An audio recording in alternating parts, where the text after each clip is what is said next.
साथियों नमस्कार। दैनिक वेतनभोगी कर्मचारियों के नियमितीकरण से संबंधित एक बहुत ही महत्वपूर्ण जानकारी आपके लिए लेकर आया हूं। आपको बताना चाहूँगा कि वन विभाग के अंतर्गत काम करने वाले जो दैनिक वेतनभोगी कर्मचारी हैं, जिन कर्मचारियों का 10 वर्ष या उससे अधिक पूरा हो चुका है, उनके नियमितीकरण से संबंधित ये बहुत ही महत्वपूर्ण जानकारी है। आदेश सहित आपको जानकारी इस वीडियो के माध्यम से दूंगा। जो सामान्य प्रशासन विभाग के द्वारा नियमितीकरण स्थायीकरण को लेकर आदेश जारी किया गया है, वह भी आपको दिखाऊंगा कि कुल कितने पद इसको लेकर स्वीकृत किए गए हैं और किन कर्मचारियों का इसमें नियमितीकरण स्थायीकरण होने जा रहा है। जो आदेश सामान्य प्रशासन विभाग के द्वारा जारी किया गया है पदों की स्वीकृति को लेकर, उसके बारे में भी पूरी जानकारी आपको दूंगा। जानकारी बताने से पहले आपसे निवेदन है कि पहली बार अगर चैनल पर आएँ तो चैनल को सब्सक्राइब जरूर करें, ताकि कर्मचारियों से संबंधित इसी प्रकार की महत्वपूर्ण जानकारियाँ आपको लगातार हमारे चैनल के माध्यम से मिलती रहें।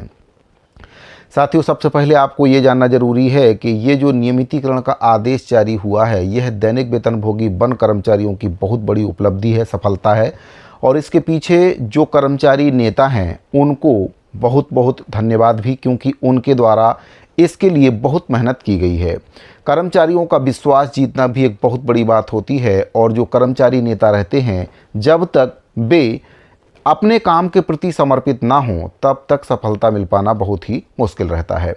तो वन विभाग के जो कर्मचारी हैं, नेता हैं, उनके द्वारा इसको लेकर बहुत ही संघर्ष किया गया। 2024 में अनिश्चितकालीन हड़ताल दैनिक वेतनभोगी वन कर्मचारी महासंघ के द्वारा की गई थी, और एक ही मांग उनके द्वारा ज़्यादातर उसमें रखी गई थी, कार्यभारित आकस्मिकता निधि के पदों में वन विभाग के जो दैनिक वेतनभोगी कर्मचारी हैं उनको समायोजित किया जाए।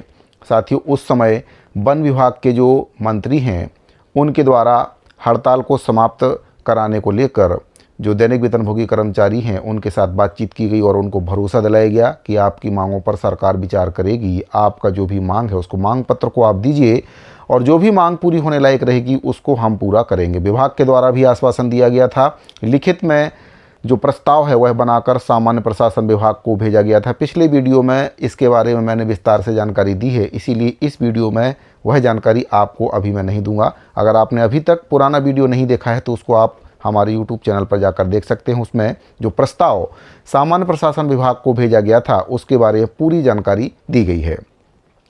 साथियों, इस वीडियो में मैं आपको सामान्य प्रशासन विभाग के उस आदेश को दिखाना चाहूँगा जो नियमितीकरण को लेकर जारी किया गया। कुल 3630 पदों पर स्वीकृति सामान्य प्रशासन विभाग के द्वारा दी गई है, जिसमें तृतीय और चतुर्थ श्रेणी के पदों को शामिल किया गया है।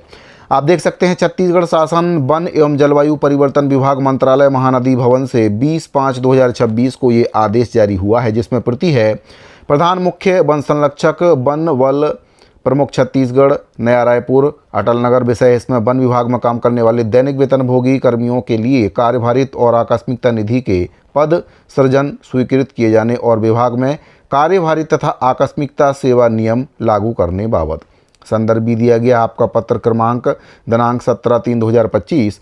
इसमें कहा गया है, उपरोक्त विषय अंतर्गत संदर्भित पत्र का अवलोकन करें। उक्त के संबंध में लेख है कि विभाग के अंतर्गत विगत 10 वर्ष या उससे अधिक समय से काम करने वाले दैनिक वेतनभोगी तदर्थ कर्मचारियों के लिए तृतीय श्रेणी के 966 पद और चतुर्थ श्रेणी के 2664 पद, कुल मिलाकर 3630 कार्यभारित और आकस्मिकता निधि के पद स्वीकृत किए जाने और छत्तीसगढ़ वन एवं जलवायु परिवर्तन विभाग कार्यभारित तथा आकस्मिकता से वेतन पाने वाले कर्मचारियों की भर्ती तथा सेवा शर्तें नियम 2024 लागू किए जाने हेतु प्रस्ताव विभाग को प्राप्त हुआ है। उक्त के संबंध में विभागीय प्रस्ताव पर वित्त विभाग के द्वारा निम्नानुसार अभिमत दिया गया है। तो वित्त विभाग के द्वारा इसमें अपना अभिमत दिया गया है। स्थायी वित्त निर्देश 9/2024 की कंडिका 1 के अनुसार स्थापना व्यय मद के अंतर्गत 1 करोड़ से अधिक के अतिरिक्त वार्षिक व्यय के मद नवीन मद की श्रेणी में आते हैं। वर्तमान प्रस्ताव की लागत ₹42.11 करोड़ है एवं यह विषय नवीन मद के रूप में शामिल नहीं है। साथ ही कृपया अवगत हों कि दैनिक वेतनभोगी कर्मचारियों के नियमितीकरण का विषय GAD से संबंधित है। अतः विभाग को सामान्य प्रशासन विभाग से अभिमत उपरांत उक्त प्रस्ताव नवीन मद में शामिल कराए जाने हेतु प्रस्ताव यथा समय विचारार्थ प्रेषित किए जाने का परामर्श दिया जाता है। यानी कि सामान्य प्रशासन विभाग ही अब इस पर निर्णय लेगा, ऐसा इसमें कहा गया है। तो साथियों, वित्त विभाग के द्वारा कहा गया है कि सामान्य प्रशासन विभाग से संबंधित ये मामला है, तो सामान्य प्रशासन विभाग को इसमें अभिमत देना चाहिए। तो सामान्य प्रशासन विभाग के द्वारा भी अभिमत दे दिया गया है।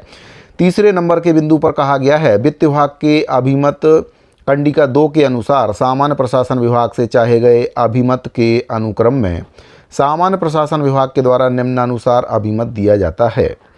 प्रशासकीय विभाग से विभाग के अंतर्गत 10 वर्ष या उससे अधिक समय से कार्यरत दैनिक वेतनभोगी कर्मचारियों, जिसमें तृतीय श्रेणी के 966 पद और चतुर्थ श्रेणी के 2664 पद, कुल 3630 पद कार्यभारित एवं आकस्मिकता निधि के पद स्वीकृत किए जाने तथा छत्तीसगढ़ वन एवं जलवायु परिवर्तन विभाग कार्यभारी तथा आकस्मिकता निधि से वेतन पाने वाले कर्मचारियों की भर्ती तथा सेवा शर्तें नियम 2024 लागू किए जाने के संबंध में प्राप्त प्रस्ताव पर सामान्य प्रशासन विभाग के द्वारा सहमति प्रदान की जाती है।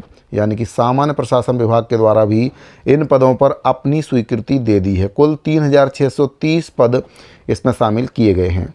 चौथे नंबर के बिंदु पर इसमें कहा गया है, अतः वित्त विभाग एवं सामान्य प्रशासन विभाग से प्राप्त अभिमत के अनुक्रम में आगामी कार्यवाही हेतु प्रस्ताव को नवीन मद प्रथम अनुपूरक बजट में शामिल किए जाने के लिए वित्त विभाग की स्वीकृति हेतु प्रस्ताव इस विभाग को प्रेषित किया जाए।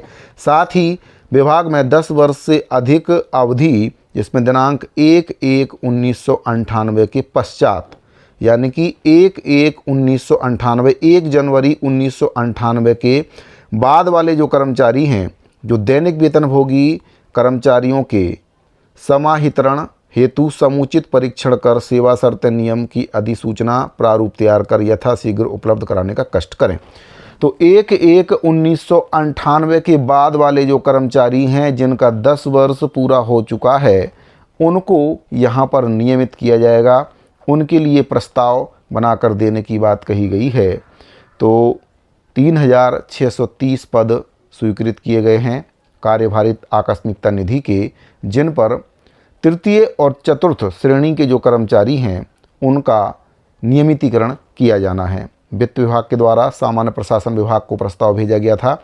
सामान्य प्रशासन विभाग के द्वारा भी अब इस पर सहमति दे दी गई है और बहुत ही जल्द जो वन विभाग के दैनिक वेतनभोगी कर्मचारी हैं, चाहे वे तृतीय श्रेणी के हों चाहे वे चतुर्थ श्रेणी के कर्मचारी हों, इन सभी का अब नियमितीकरण पक्का हो गया है। और बहुत ही जल्द जिन भी कर्मचारियों का 10 वर्ष पूरा हो चुका है, 1998 के बाद वाले कर्मचारी होना चाहिए, जिनका भी 10 वर्ष पूरा हो चुका है, सबसे पहले उनका नियमितीकरण होगा। और एक बार जो दैनिक वेतनभोगी वन कर्मचारी हैं जिनका नियमितीकरण हो जाएगा, उसके बाद जो बाकी के कर्मचारी हैं उनके नियमितीकरण और स्थायीकरण का मार्ग भी यहाँ पर खुल जाएगा। तो वन विभाग के कर्मचारियों को बहुत बहुत बधाई। काफ़ी परिश्रम प्रयास इनके द्वारा किया गया, अनिश्चितकालीन आंदोलन किया गया था, जिसके बाद सरकार को ये निर्णय लेना पड़ा है। बाकी विभागों के कर्मचारियों को भी अपने नियमितीकरण और स्थायीकरण के लिए प्रयास करना चाहिए। संगठन की शक्ति बहुत बड़ी शक्ति होती है। एकजुट होकर अगर आप प्रयास करते हैं तो निश्चित ही आपको सफलता मिलना तय है। इसके साथ ही मैं ये भी बोलना चाहूँगा कि ऐसे कर्मचारी संगठनों के साथ बिल्कुल भी ना जुड़ें जो केवल आपसे चंदा लेने का काम करते हैं और काम केवल अपने लिए करते हैं। यानी कि वे चंदा लेने के बाद आपकी मांगों पर कोई भी पहल नहीं करते हैं, चंदा लेकर बैठ जाते हैं और बस केवल आपको गुमराह करते रहते हैं, आश्वासन देते रहते हैं, आज कराएंगे कल कराएंगे, लेकिन आज तक एक भी मांग ऐसे कर्मचारी संगठनों के द्वारा पूरी नहीं हुई है। तो ऐसे कर्मचारी संगठनों से दूरी बनाएं, अपने संगठन को मजबूत करें, अपने संगठन के माध्यम से सरकार के समक्ष मांग को रखें। और अगर आपकी तादाद बहुत ज़्यादा है तो फिर ये सोने पे सुहागा है। अगर आप संख्या बल में ज़्यादा हैं तो सरकार को आप झुका सकते हैं। आपका संख्या बल ही आपकी ताकत है। साथियों, उम्मीद करता हूँ जो जानकारी मेरे द्वारा आपको दी गई है वह आपको अच्छे से समझ में आ गई होगी। अगर आपको ये जानकारी अच्छी लगी हो तो इसको अपने दूसरे साथियों को ज़्यादा से ज़्यादा शेयर करें, वीडियो को लाइक करें। और हाँ, अगर आपने अभी तक हमारे चैनल को सब्सक्राइब नहीं किया है तो हमारे चैनल को इसी प्रकार की महत्वपूर्ण जानकारियाँ पाने के लिए सब्सक्राइब जरूर करें। इस वीडियो फिलहाल इतना ही, मिलते हैं अगली वीडियो में। अभी के लिए दीजिए इजाज़त। धन्यवाद।